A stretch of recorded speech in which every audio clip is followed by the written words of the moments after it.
Tai kokios emocijos? Nu, Komentaras. ką? Komentaras. Ką komentaras, aišku, gaila, kad pralašėm labai maudu. Gal iš per didelio noro gavosi, taip, kad neišėjo šiandien laimėti. O tiek apie varžybas, aišku, padarėm vėl tų tokių žioplesnių klaidų. 15 klaidų, gal per daug mūsų komandų, aišku. Davėm lengvai atkovoti kamuolius puolime, tiek jie pakartojo tos lengvus taškus susirinko. Paskui trečiam aš kėlinį omeny buvo lūžis, kad jie atitolo. Ir stengiamės daryti, bet nesigavo. Treneris minėjo apie jaudulį, kokios to priežastis.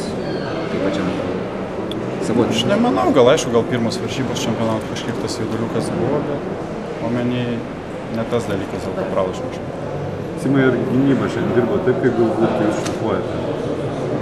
Aš manau, galėjom gynybą iš tikrųjų ir tos draugiškos varžybos parodė, kad prieš kitas komandos mes, manau, žymiai geriau apsigynėm ir mažiau leidom taškų mes negu šiandien. Tai aš manau, aišku, tas faktorius, kad gynyba šiandien irgi iššifavo. Tenka konstatuoti, kad mes pralaimėjom, o ne turkai laimėjo.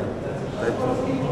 Ne, kodėl, aišku, nieks turkų irgi nenuvertina gerą komandą omeny, bet ką darysi, kaip šiandien toks šiandien pralašė. Reikia ruoštis ir toks varžybos, aišku, svarbios varžybos rytoj prieš Lenkus, namų komandą.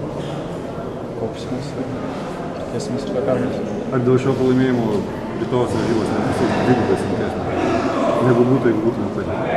Ne, tai aš manau, kad 2 varžybos liko paskutinės, nėra kur trauktis, reikia tik tai galvoti apie tas varžybas ir viskas šiandienos varžybas tai pamiršti ir to gauti. Ačiū.